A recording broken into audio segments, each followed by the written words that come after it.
You never give a first-time client a discount.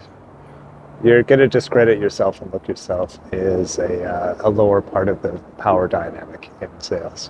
There are circumstances where a repeat client will come back to you, especially for design. I have a few consulting clients that come up to me and ask me questions about this because I am actively in the AI space and there is a lot of concern about new technology that is coming in the pipeline.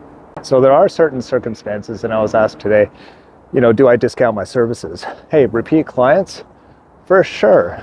However, with the caveat that there's probably going to be some services that you don't need to add on to their statement of adjustments at the end of the contract. There's probably a few bells and whistles that they probably just don't need to see because they already understand.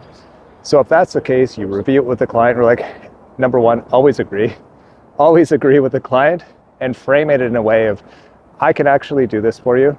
However, what I can do, look at it from a way of actually delivering something that you probably just don't need. Do you need this service? Do you need X? Do you need Y? We've gone through this before. If I can admit it, this will probably save a little bit of money on the bill. Is that agreeable for you? So get them to do the buy-in, right? That's super critical.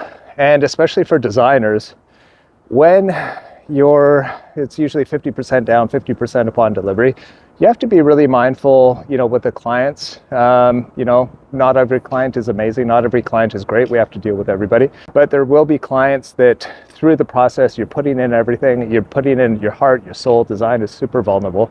The client is asking a question during the kind of, the proof of concept question or display. And they're like, oh, do you know what? I'd really like to have this additional feature, right? And you have to be very mindful to be able to kind of discern that, number one, agree. Absolutely, I can do that.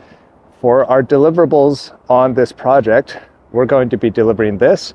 For that to actually happen, we need to take a look at it and reevaluate it. And if there's any additional services, there will be, a adjustment in the cost. And you're okay with that, right? So the key thing is, and you're okay with that, right? Two things that will happen is, number one, they'll probably agree. They'll go, yes, of course, that makes sense. Or number two, they're going to object. You want to deal with that client objection immediately when it's happening in the moment. Now, the reason that if you don't and you brush it off down the line, there's a surface level tension. And then if you're able to dig down a little bit beneath that, you're dealing with the objection.